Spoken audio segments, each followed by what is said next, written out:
datang hari ini Tuhan, bukan karena siapa-siapa selain karena Tuhan. Kami tahu Tuhan sudah kasih yang terbaik buat hidup kami. Ini waktunya sore hari ini kami mau bawa hidup kami sebagai persembahan yang hidup, sebagai persembahan yang kudus. Yes, hiraka pasanda segala barabase. Oh Yesus, kami mau sembah Engkau Yesus Tuhan. Terima kasih. Bicara buat kami sore hari ini Tuhan. Bicara buat hidup kami pribadi lepas pribadi Tuhan. Biar lewat kebenaran firman-Mu yang sore hari ini kami dengar Tuhan. Kami tangkap sesuatu yang ilahi. Kami menangkap pesan yang ilahi. Sehingga pesan itu masuk ke dalam hidup kami. Menembus roh kami, jiwa kami. Dan mengubahkan pola pikir, paradigma kami yang salah. Sehingga kami menemukan paradigma yang benar. Bahwa kami harus menyembah Tuhan dalam roh dan kebenaran. Bapa, di dalam nama Tuhan Yesus, berkati setiap kami yang hadir sore hari ini. Berkati hidup kami, hati kami. Sehingga ketika kebenaran firman Tuhan disampaikan, itu menjadi benih yang subur. Itu menjadi sebuah rema. Bukan sekedar menjadi pengetahuan teologis. Bukan sekedar menjadi logos saja. Tapi benar-benar hidup dalam kehidupan kami. Sehingga ketika ujian itu datang, ketika cobaan itu datang, kami berdiri dengan kebenaran firman Tuhan. Kami pegang perisai iman kami Tuhan. Kami bersenjatakan perlengkapan senjata rohani Tuhan. Kami berjalan dalam kebenaran-Mu Tuhan. Kami berdoa dalam nama Tuhan Yesus. Urapi hamba, urapi kami semua Tuhan. Terima kasih Yesus. Kami menyembah Engkau dan meninggikan Engkau. Dan kami siap dengar kebenaran firman-Mu. Dalam nama Tuhan Yesus kami berdoa. Haleluya. Amin. Bicara banyak tentang esensi dari kekristenan. Kalau dulu saya pernah khotbah tentang Kristen sejati, itu part pertama, ini part keduanya. Apa kekristenan sejati? Banyak orang berpikir bahwa dengan menjadi Kristen, saudara dan saya akan diberkati. Ada banyak pembicara, ada banyak anak Tuhan hanya terus berbicara bahwa diberkati, diberkati, diberkati. Mereka lupa bahwa ada ayat yang lain yang tidak melulu berbicara tentang berkat. Bahwa Kristen otomatis kita diberkati, yes. Tapi kalau kehidupan kita hanya berkutang pada berkat saja, kita akhirnya melupakan esensi yang lain dari kekristenan yang sebenarnya. Apa kekristenan? Apa itu iman? Karena kenapa? Pola pikir kita, hidup kita hanya tertuju pada berkat. Sehingga ketika kita tidak menemukan berkat Tuhan, ketika kita tidak menemukan apa yang menyenangkan buat daging kita, iman kita mulai kendor. Ketika kita sudah mulai pelayanan terus kita melihat ada yang kurang di pelayanan, kita mulai kendor. Ketika kita mau menyembah Tuhan, oh enggak, kalau enggak ada musik enggak enak. Mari Bapak Ibu kita sadari bahwa yuk hidup kita tidak terpaku pada alat musik, tidak terpaku pada sound system maupun worship leader dan singer yang bagus. Tapi hidup kita, penyembahan kita harus lahir dari hati kita, dari hidup kita. Hari ini saya mau bicara tentang dari Petrus 1 Petrus 2. Mari buka bersama-sama di dalam 1 Petrus 2 ayat yang ke-20 sampai 21. Yang sudah dapat boleh katakan amin. Sudah dapat semua? 1 Petrus 2 ayat 20 sampai 21. Kita baca bersama-sama ya. 1 Petrus 2 ayat yang ke-20 sampai 21. Demikian firman Tuhan. Sebab dapatkah disebut pujian jika kamu menderita pukulan karena kamu berbuat dosa, tetapi jika kamu berbuat baik dan karena itu kamu harus menderita, maka itu adalah kasih karunia Allah pada Allah. Sebab untuk itulah kamu dipanggil, karena Kristus pun telah menderita untuk kamu dan telah meninggalkan teladan bagimu supaya kamu mengikuti jejaknya. Lembaga Alkitab Indonesia memberi tema penderitaan Kristus sebagai sebuah teladan. Kalau kita bicara tentang teladan, artinya begini, kekristenan adalah gaya hidup yang menghidupi teladan Kristus. Jadi iman percaya saudara dan saya adalah iman percaya yang harusnya menghidupi teladan Kristus. Kristus sudah memberikan kita contoh sebuah teladan yang luar biasa. Bagaimana dia mau mati, dia mau menderita buat saudara dan saya. Hari ini kita mau bicara bahwa sekali lagi saya ingatkan bahwa kekristenan tidak bicara melulu soal berkat. Kekristenan ada hal lain yang dibicarakan, itu mengenai penderitaan akan sama seperti Kristus. Amin. Semua mau berkat? Semua mau menderita di dalam Kristus? Sedikit sekali kayaknya. Memang kita kadang-kala, saya pun juga kadang-kala ragu-ragu. Kalau kita bicara tentang penderitaan, orang semua siapapun, mau dari anak yang terkecil sampai yang terbesar, selalu maunya kita bicara tentang berkat. Tapi hari ini kita mau belajar bahwa kekristenan tidak bicara soal berkat melulu. Tapi ada pikul salib, sangkal diri. Ya, itu kita mesti ingat. Banyak orang tahu itu tapi tidak pernah mau menghidupi. Kita baca ulang kembali, saya bacakan di dalam 1 Petrus 2 ayat yang ke-20 21. Saya baca pelan-pelan, mari Bapak Ibu renungkan ayat ini, terima dengan iman dan coba kita mengerti. Dikatakan begini, sebab dapatkah disebut pujian jika kamu menderita pukulan karena kamu berbuat dosa. Jadi apakah bisa disebut pujian kalau Bapak Ibu dan saya kita menderita, kita punya masalah karena perbuatan dosa kita? Itu nggak bisa disebut sebagai pujian ya. Dikatakan lagi, tetapi jika kamu berbuat baik dan karena itu kamu harus menderita, maka itu adalah kasih karunia pada Allah. Jadi kalau Bapak Ibu dan saya menderita karena kita berbuat baik, percayalah itu bentuk kasih karunia Tuhan. Itu bentuk berkat juga. Ya, dikatakan lagi ayat yang ke-21, sebab untuk itulah kamu dipanggil karena Kristus pun telah menderita untuk kamu dan telah meninggalkan teladan bagimu supaya kamu mengikuti jejaknya. Jadi saudara dan saya, ingat ini baik-baik, dipanggil bukan hanya untuk terima berkat, tapi untuk menderita bersama Kristus. Colek kiri kananmu, kamu dipanggil untuk menderita bersama Kristus. Ayo sekali lagi, colek kiri kananmu, kamu dipanggil untuk menderita bersama dengan Kristus. Coba kalau kamu dipanggil untuk menerima berkat bersama Kristus, kayaknya lebih semangat kalau kayak itu kayaknya. Tapi hari ini kita mau belajar, kenapa kita harus menderita? Kenapa? Ternyata Bapak Ibu, penderitaan itu Tuhan izinkan. Saya catat ada beberapa poin kenapa penderitaan itu Tuhan izinkan. Kenapa pencobaan itu harus kita alami sebagai orang percaya. Bukankah kita punya Allah yang besar? Bukankah kita punya Allah yang dahsyat? Tapi kenapa Tuhan izinkan itu? Mari kita pelajari di dalam Daniel 3 ayat yang 17 sampai 18. Kita buka. Hari ini kita cukup banyak baca Alkitab. Kalau biasanya saya khotbah satu ayat, saya nggak pernah buka yang lain. Hari ini kita buka ya. Kita buka Daniel 3 ayat 17 sampai 18. Yang sudah dapat boleh sama-sama katakan amin. Daniel 3. Dikatakan ini, jika Allah yang kami puja sanggup melepaskan kami, maka ia akan melepaskan kami dari perapian yang menyala-nyala itu dan dari dalam tanganmu ya Raja. Tetapi seandainya tidak, hendaklah Tuanku mengetahui ya Raja bahwa kami tidak akan memuja dewa Tuanku dan tidak akan menyembah patung emas yang Tuanku dirikan. Bapak Ibu, kalau Bapak Ibu baca perikop ini bicara tentang SMA, Sadrak, Mesak dan Abednego.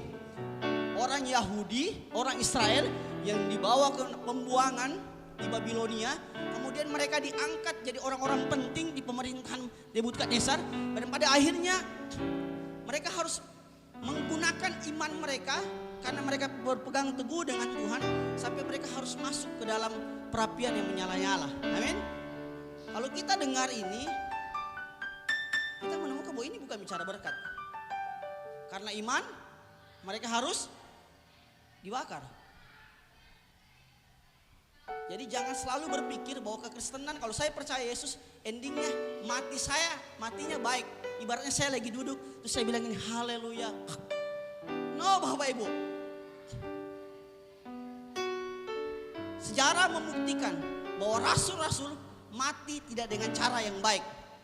Tapi mari saya kasih tahu, bukan tentang bagaimana cara kita mati, tapi tentang bagaimana saudara dan saya menghidupi kekristenan sebelum kita mati. Itu yang terpenting. Jadi waktu Sadrak, Mesak dan Abednego dibawa masuk ke dalam perapian, sebelum mereka masuk, mereka mengatakan gini, Tuanku perlu tahu, kami tidak akan menyembah patung itu. Bahkan ketika pun Tuhan kami, Allah kami tidak menolong kami tetap tidak akan menyembah Allah. Ini sebuah perkataan yang powerful sekali. Ini sebuah perkataan yang dimana mengandung sebuah iman yang luar biasa, yang mengatakan bahwa saya nggak peduli apapun yang terjadi atas hidup saya tetap akan menyembah Tuhan. Mau ada masalah, mau ada tidak, saya percaya Tuhan akan menolong saya. Mari Bapak, ini sedikit alegoris. Perapian api itu melambangkan sebuah ujian untuk pemurnian. Sebuah emas kalau mau dimurnikan, mau dibentuk harus dibakar. Bapak Ibu, mari saya kasih tahu. Kalau Tuhan izinkan saudara dan saya masuk ke dalam perapian, yakinlah bahwa itu merupakan berkat untuk memurnikan saudara dan saya. Jadi berkat tidak melulu bicara tentang uang, tapi berkat bisa bicara mengenai ujian yang Tuhan izinkan untuk memurnikan iman saudara dan saya. Saya percaya waktu Sadrak, Mesak dan Abednego berkata, Tuanku perlu tahu kalau Tuanku Allahku pun tidak menolong saya, kami tidak akan menyembah Engkau. Saya percaya itu di sorga bersorak-sorai, hebat luar biasa ini Sadrak, Mesak, Abednego. Tapi andai kata saya bilang kita mungkin mengalami ujian, kita mungkin nggak digituin lah, atau orang-orang di luar sana lah nggak digituin, baru aja diancam. Ditanya, kalau kau nggak mau menikah sama saya, karena kau sudah hamil, kau nggak mau pindah agama, saya tinggalkan kau. Terus kita langsung bilang begini, daripada saya malu, kita lebih memilih menyangkal Tuhan. Kita belum masuk perapian, Bu, saudara-saudara. Atau mungkin kita bilang begini, kayak teman-teman saya waktu pelayanan di luar provinsi ini. Ada satu provinsi di Sulawesi, satu kampung pindah agama karena masalah ekonomi. Cuma urusan perut kita sangkal Tuhan. Baru urusan perut, belum diperlihatkan perapian. Bahkan dikatakan gini, perapian itu dipanaskan 7 kali lebih panas. Bahkan orang-orang yang ngangkat mereka ikut terbakar. Saudara dan saya belum masuk perapian. Tuhan baru memurnikan kita lewat ujian. Mungkin lewat tetangga kita yang nyebelin, ya kan? Mungkin lewat suami kita yang kurang bertanggung jawab. Mungkin lewat istri kita yang cerewet. Mungkin lewat bos kita yang otoriter. Atau mungkin lewat anak kita, mungkin ada anak-anak kita mungkin tidak sempurna. Atau mungkin sama seperti saya dan istri saya, Tuhan ambil anak kami. Mari saya kasih tahu, apapun masalahmu hari ini, itu bentuk pemurnian yang Tuhan mau izinkan terjadi. Mari ingat, waktu kita ketemu masalah, Tuhan cuma mau bilang gini, mampukah kita berkata, sekalipun Tuhan saya tidak menolong saya dalam masalah ini, saya tidak akan kendor dalam berdoa. Sekalipun Tuhan tidak tolong saya dalam masalah ini saya, sekalipun motor saya, mobil saya mesti diambil orang karena saya tidak mampu bayar, ataupun karena saya tidak makan hari ini, saya yang keluar akan tetap memuji Tuhan. Ini disebut penderitaan yang mengandung berkat pemurnian, Bapak Ibu. Jadi kalau hari ini kita taruh di kepala kita, saya percaya saya harus dapat berkat terus, salah. Berkat bukan bicara soal keuangan, tentang fasilitas, tapi bagaimana saudara dan saya dimurnikan di dalam Tuhan. Itu yang disebut sebagai Kristen sejati. Seorang Kristen yang sejati bukan hidupnya terfokuskan pada berkat, bukan apa maunya, tapi apa yang Tuhan mau katakan di dalam hidupnya. Sekali lagi, seorang Kristen sejati pikirannya dan fokusnya bukan kepada apa yang dia mau, tapi apa yang Tuhan mau dia lakukan dalam kehidupannya. Amin. Jadi ingat, kalau kita mau jadi orang Kristen yang sejati, mari kita punya pikiran dan fokus tentang apa yang Tuhan mau untuk kita lakukan dalam kehidupan kita. Bukan tentang melulu, oh saya harus dapat ini, saya enggak. Sadrak, Mesak, Abednego memberikan kita sebuah contoh bagaimana iman mereka harus dimurnikan, harus dinyatakan lewat sebuah pengakuan untuk masuk ke dalam perapian. Mereka berani menerobos masalah. Sekalipun itu sangat panas, tapi setelah kejadian itu, kalau kita membaca, kita menemukan orang-orang akhirnya menyembah Tuhan. Mereka tahu Allah yang disembah Sadrak, Mesak, dan Abednego adalah Allah yang hidup. Orang gak mungkin lihat Tuhan, Bapak Ibu, dalam kehidupan saudara dan saya. Kalau kita dapat masalah, kita jadi orang cengeng. Orang gak mungkin lihat Tuhan kalau kita baru sakit flu sedikit saja, terus kita bilang ini, saya gak pelayanan, saya demam, saya sakit. Atau kita baru tidak ada uang persembahan, kita langsung bilang gini, saya tidak gereja, tidak ada uang persembahan. Saya kasih tahu Bapak Ibu, Bapak Ibu datang ke gereja bukan untuk memberi persembahan, bukan itu fokus utama kita. Fokus kita adalah bertemu dengan Tuhan. Jadi ibadah adalah tempat atau momen di mana saudara dan saya bertemu dengan Tuhan. Urusan persembahan, urusan perpuluhan itu kesekian. Tapi yang utama bagaimana saudara dan saya sujud dan menyembah Tuhan dan ketemu dengan jamahannya. Amin. Oke, dikatakan di dalam 1 Petrus 4 ayat 12, saya suka ayat ini, saya bacakan. Saudara-saudara yang kasih, janganlah kamu heran akan nyala api siksaan yang datang kepadamu sebagai ujian, seolah-olah ada sesuatu yang luar biasa terjadi atas kehidupanmu. Dikatakan jangan kita heran Bapak Ibu, kalau ada api siksaan atau ada ujian yang masuk dalam kehidupan kita. Jadi kita tuh nggak boleh heran, biasa aja gitu kan. Tetapi di ayat 13 bilang gini, sebaliknya bersukacitalah sesuai dengan bagian yang kamu dapat dalam penderitaan Kristus. Supaya kamu juga boleh bergembira dan bersukacita pada waktu Ia menyatakan kemuliaannya. Jadi waktu saudara dan saya diuji, mari bersukacita. Mari tetap tersenyum, mari tetap berkata bahwa ini momen saya murnikan hidup saya murnikan iman saya. Supaya orang tahu, supaya orang bisa lihat bahwa motivasi saya ikut Tuhan bukan tentang berkat, tapi bagaimana saya mengerti arti esensi di dalam Tuhan. Arti bagaimana saya harus menyembah Tuhan sebagai pribadi yang sudah mati buat saya, menebus saya di atas kayu salib. Poin yang kedua, kenapa kita perlu berbangga untuk menderita? Saya catat di sini bahwa kita perlu merasakan bahwa penderitaan itu sesuatu yang akan membuat hidup kita tetap stabil. Poin yang kedua saya catat bahwa zona nyaman merupakan potensi yang besar buat saudara dan saya jatuh. Kita sering dengar dan kita sering berbangga ketika kita nyaman, tapi perlu kita tahu bahwa kadangkala zona nyaman itu tidak enak. Lalu kita baca di dalam Daniel, saya bacakan di dalam Daniel 6 ayat 5, 13, 14. Saya bacakan Bapak Ibu ya.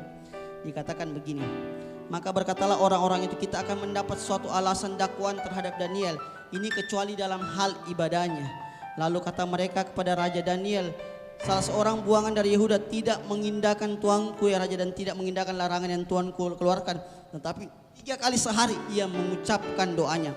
Setelah Raja mendengar hal itu, maka sangat sedihlah ia dan mencari jalan untuk melepaskan Daniel. Bahkan sampai matahari masuk ia masih berusaha untuk menolongnya. Sesudah itu Raja memberi perintah, lalu diambillah Daniel dan dilemparkan ke dalam gua singa, dan berbicara kepada Daniel, Allahmu yang kau sembah dengan tekun, Dialah yang kiranya yang akan melepaskan engkau.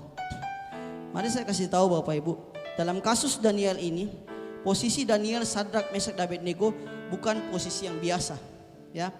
Jadi posisi mereka adalah posisi yang luar biasa. Sekalipun mereka di tanah pembuangan, Tuhan tetap menunjukkan pembelaannya. Bahwa Tuhan mampu angkat mereka sekalipun mereka jadi budak. Harusnya kalau di budak itu kerja keras, ya kan? Tapi waktu mereka dijajah, diambil, Tuhan angkat Daniel menjadi pemimpin. Bahkan dikatakan begini, bahwa Raja Babilonia mengangkat tuh 100 lebih para pemimpin. Tapi di atas yang 100 lebih ini ada 3 pemimpin lagi.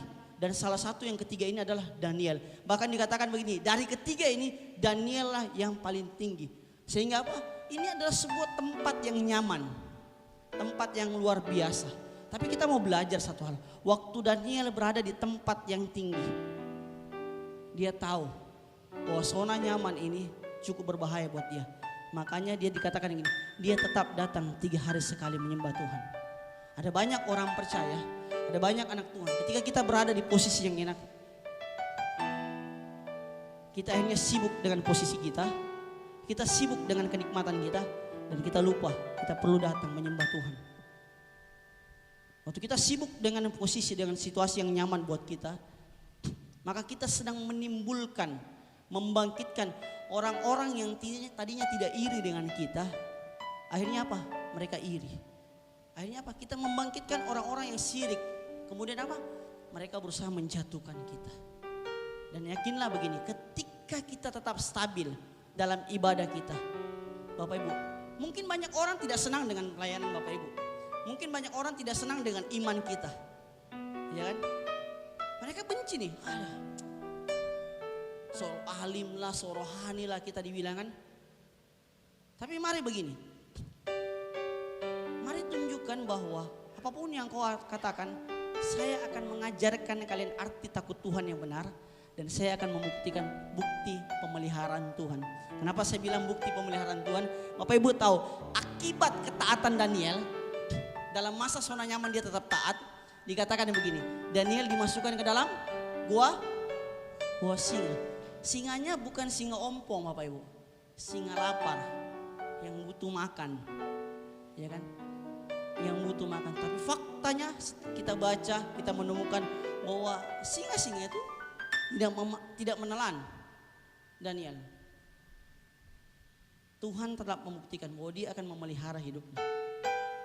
Ketika Bapak Ibu sedang digoncang oleh orang, ketika Bapak Ibu sedang dilukai oleh orang, ketika Bapak Ibu mungkin tidak dianggap orang lain, mari tahu bahwa kalau Bapak Ibu tetap fokus kepada Tuhan, tidak fokus kepada singanya, tidak fokus kepada orang-orang yang memfitnah, maka Bapak Ibu akan menemukan Tuhan memelihara hidup kita. Bahkan di tengah-tengah singa yang mau menerkam kita, dia tetap membuktikan pembelaannya. Jadi waktu kita masuk, Tuhan izinkan kita masuk, ketemu dengan orang-orang yang hari-hari ini menjudge kita. Kita ketemu dengan situasi pekerjaan yang tidak baik. Perlu ingat, yang perlu Bapak Ibu Saudara dan lakukan. Mungkin Bapak Ibu, saya tidak bisa Pak 3 kali sehari, it's okay. Tapi minimal begini Bapak Ibu, siapkan waktu buat Tuhan, bukan menyisakan waktu buat Tuhan. Pengertiannya begini, kita mau selalu yang terbaik dari Tuhan, tapi kita selalu kasihkan waktu sisa kita buat Tuhan. Kita datang berdoa ketika kita sedang posisi ngantuk, kita datang berdoa ketika kita sedang capek, ya kan? Di sini ada doa puasa tiap hari Sabtu, doa menara doa lah ya. Jadi biasanya kita doa, kemarin harusnya kita doa tapi kita nggak doa. Saya berpikir biasa karena saya capek, ya kan. Berapa hari sibuk ngantar apa, kemudian saya sama istri sepakat ya udah kita pindahkan aja doanya selesai latihan. Bukan kita tidak adakan. Saya bilang sama Indra, kita mau pindahkan selesai latihan malam, kita mau doa. Rencananya begitu, tapi ternyata nggak terjadi. Karena sudah malam capek, kita nggak doa, kita pulang. Dan waktu saya lagi persiapan, saya temukan ayat ini. Kau menyisakan waktu buat saya. Dengan alasan kau capek, dengan alasan kau sibuk, kau meninggalkan waktu yang harusnya saya kasih buat kau. Bayangkan kami sudah sepakat tim pelayan sini tiap sore jam 4 kami akan doa di sini. Tapi saya mengambil keputusan yang salah. Padahal kami pulang jam 2 ya Mia? Jam 2. Saya pikir biasanya Tuhan mengerti lah, kan saya enggak meniadakan, saya tetap doa. Ya memang saya tetap doa. Tadi siang juga saya doa di sini sendiri, tapi saya tahu saya sudah salah. Jadi ketika lewat dan malam saya bangun subuh-subuh, ada yang salah. Saya tahu Tuhan saya salah, ampuni saya. Ampuni kalau ketika saya sudah mulai nyaman, saya mulai menduakan Tuhan. Sekali lagi, jangan pernah menyisakan waktu buat Tuhan. Firman ini buat saya, tapi saya mau bagi buat kita bahwa kalau kita mau yang terbaik dari Tuhan, jangan sisakan waktu buat Tuhan, tapi siapkan waktu. Dalam artian begini, komitmen dengan waktu yang Bapak Ibu sudah tentukan dengan Tuhan. Saya tahu ini tidak mudah, saya pun juga masih jatuh bangun dengan komitmen untuk fokus doa sama Tuhan. Tapi mari kita sama-sama belajar. Kita sama-sama belajar maju di dalam Tuhan. Saya sebagai gembala tidak berkata bahwa saya sudah enggak. Kita sama-sama belajar untuk kita ambil. Karena firman-Nya Tuhan mau kasih kita yang terbaik. Tapi sebagai hamba-hamba Tuhan, sebagai pelayan-pelayan Tuhan, sebagai jemaat, kita pun mesti belajar memberikan yang terbaik buat Tuhan. Dengan memberikan waktu yang terbaik. Daniel membuktikan dalam ujian, dalam tekanan, untuk dimasukkan dalam gua singa. Dia tahu, bahkan dikatakan begini, ketika didengar oleh Daniel ada perintah raja, ada titah raja, dia mau tetap datang. Dia mau tetap datang, dia gak peduli. Dia tahu resikonya, kalau saya pergi berdoa, saya naik di loteng rumah saya tahu resikonya saya masuk ke dalam gua singa. Tapi Tapi dia mau tetap berkata, saya akan tetap menyembah Tuhan. Hari ini Bapak Ibu, nggak peduli apapun kondisi dan situasi kita, yuk mari ingat kembali komitmen kita. Wahyu berkata di dalam buat jemaat Efesus, aku mencela engkau karena engkau meninggalkan kasihmu yang mula-mula. Kadang-kadang kita terlalu sibuk dengan pekerjaan, dengan anak, bahkan dengan pelayanan, sampai kita lupa bahwa kita sudah meninggalkan kasih kita yang mula-mula. Kita lupa bahwa zona nyaman yang Tuhan berikan buat kita, ini sebenarnya harusnya menjadi warning buat kita. Ini sebenarnya harus menjadi peringatan buat kita bahwa kita perlu ingat. Yuk mari tetap datang sama Tuhan. Amin. Poin yang terakhir, kenapa kita mesti berbangga sebagai orang Kristen yang diuji? Saya tulis di sini bahwa untuk melihat dan membuktikan bukti pemeliharaan Tuhan dan janji Tuhan. Kejadian 22 ayat yang kedua dikatakan begini. Mari buka Kejadian 22 ayat yang kedua. Firman-Nya, ambillah anakmu yang tunggal itu yang engkau kasihi, yaitu Ishak, pergilah ke tanah Moria dan persembahkanlah dia di sana sebagai korban bakaran pada salah satu gunung yang akan kukatakan kepadamu. Bapak Ibu, Abraham tahu bahwa anak yang akan diberkati adalah Ishak, bukan Ismail. Ya kan? Dan dia tahu bahwa dari satu anak ini akan lahir bangsa-bangsa. Tapi ketika Tuhan perintahkan ambil anakmu, Abraham sangat mengerti dengan jelas bagaimana dia butuh waktu 25 tahun menanti anak ini lahir. Di umur 100 tahun baru anak ini lahir. Dan itu sudah dikatakan bahwa Sarah sudah mati haid. Anak ini lahir dalam kemustahilan, dalam mujizat Tuhan. Dia tahu betul tidak mudah mendapatkan Ishak. Tapi dia juga tahu bahwa janji Tuhan iya dan amin. Sekalipun dia harus memberikan apa yang dianggap baik. Tapi mari saya kasih tahu, kalau saudara dan saya berani memberikan apa yang saudara anggap baik kepada Tuhan, Tuhan mengembalikan yang terbaik buat kita. Jadi kalau kita mau yang terbaik, mari kasih apa yang kita anggap baik. Maka Tuhan ganti dengan yang terbaik. Saya mengerti Bapak Ibu, kehilangan anak itu tidak mudah. Saya aja yang anaknya saya nunggu 14 jam. Istri saya di ruang di dalam karena COVID. Saya di luar menunggu anak saya berjuang di ICU. 14 jam. Saya harap-harap cemas. Dan ada sekitar 7-8 kali dokter keluar konsultasi. Pak bagaimana? Sampai terakhir dokter bilang gini, Pak saya boleh gak masukin selang di mulut anak Bapak? Waktu itu terjadi, saya tahu kalau saya cerita sama istri saya dia pasti drop. Dia udah stres lihat orang COVID di dalam satu ruangan. Saya juga, tapi saya harus ambil keputusan. Terus saya bilang ini, lakukan apa yang dokter pandang baik. Dia jawab lagi, Pak ini berisiko.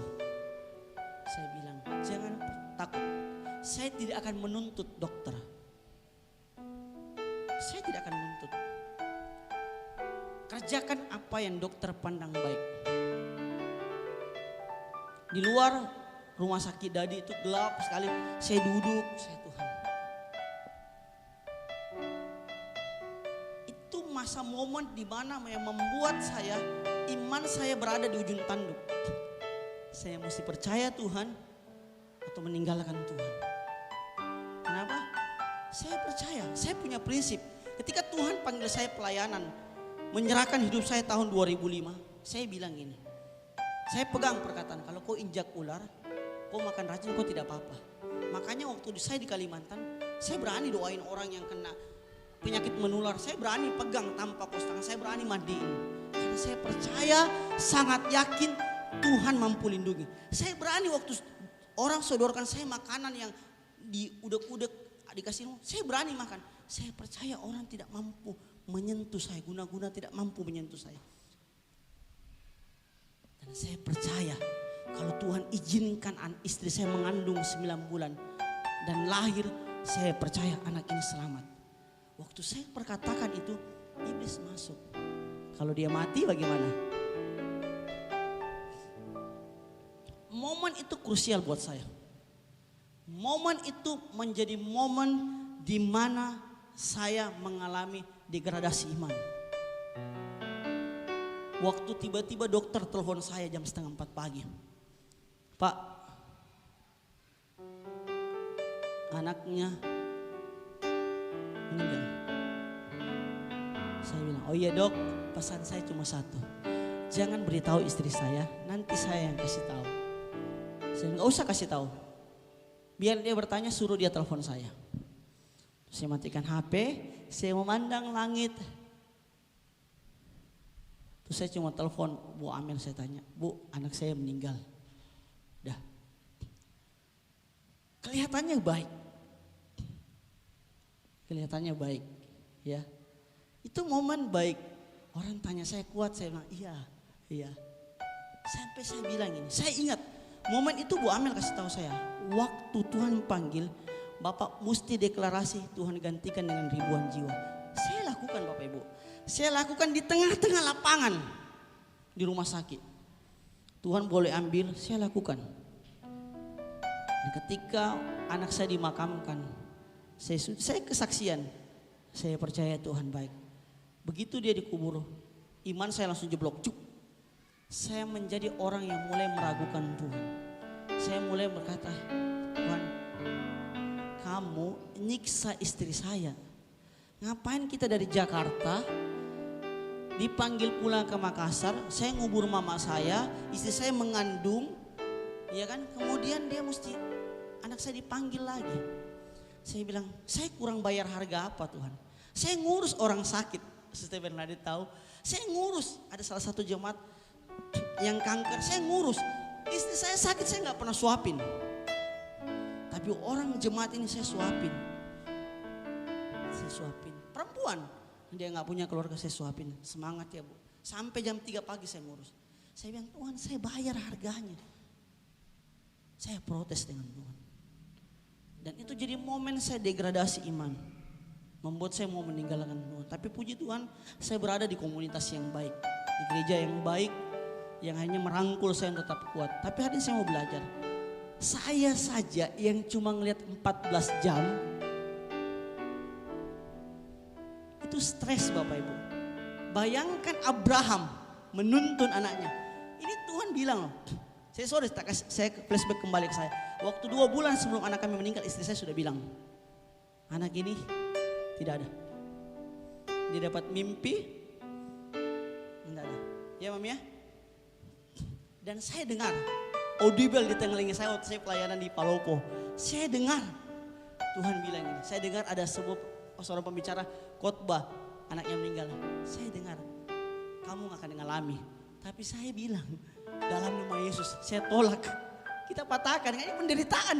Kalau Tuhan bilang gini, kamu terima 1 miliar. Langsung kita bilang apa? Yes, amin. Tapi ketika coba Tuhan bilang gini, kamu akan mengalami anakmu meninggal. Saya patahkan. Dalam nama Yesus, bukan dari Tuhan.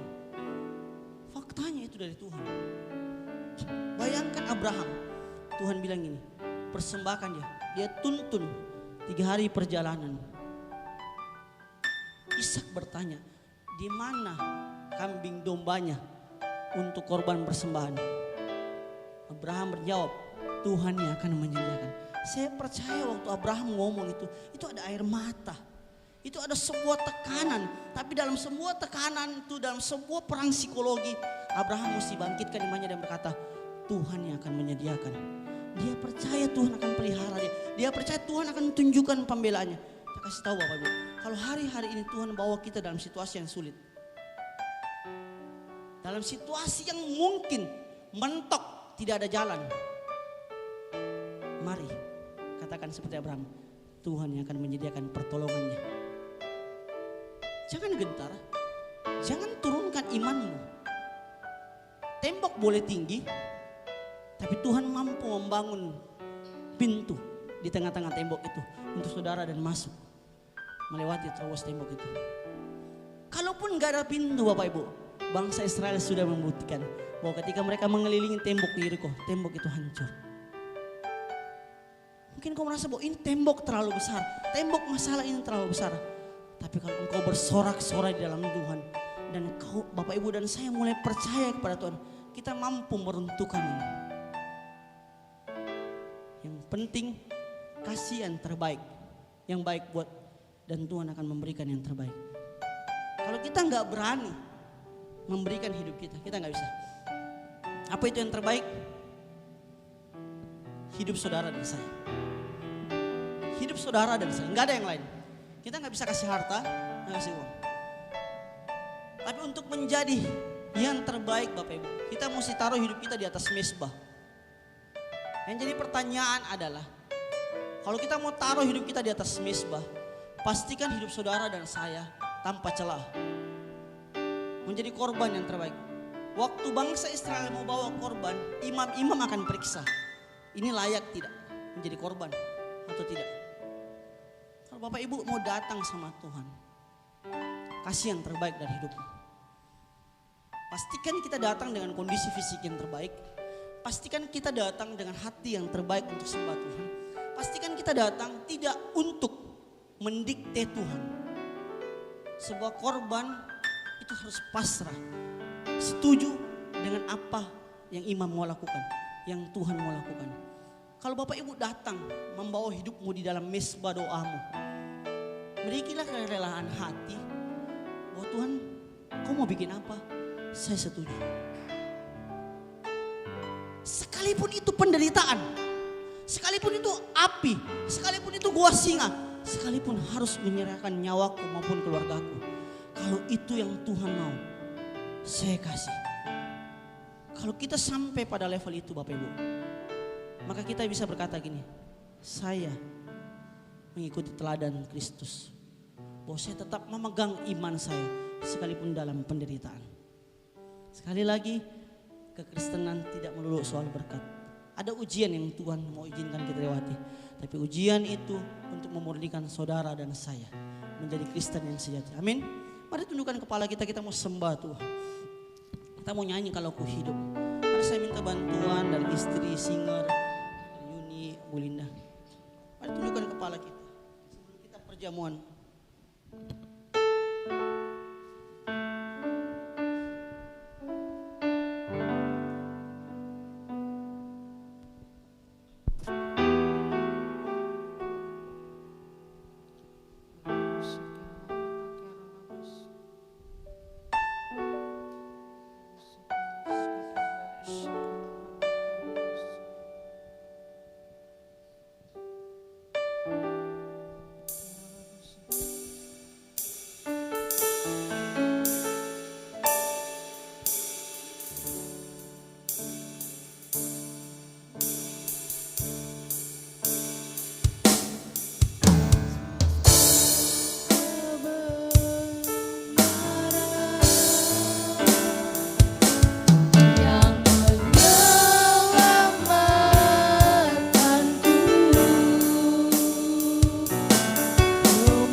mendengar kebenaran firman-Mu Tuhan.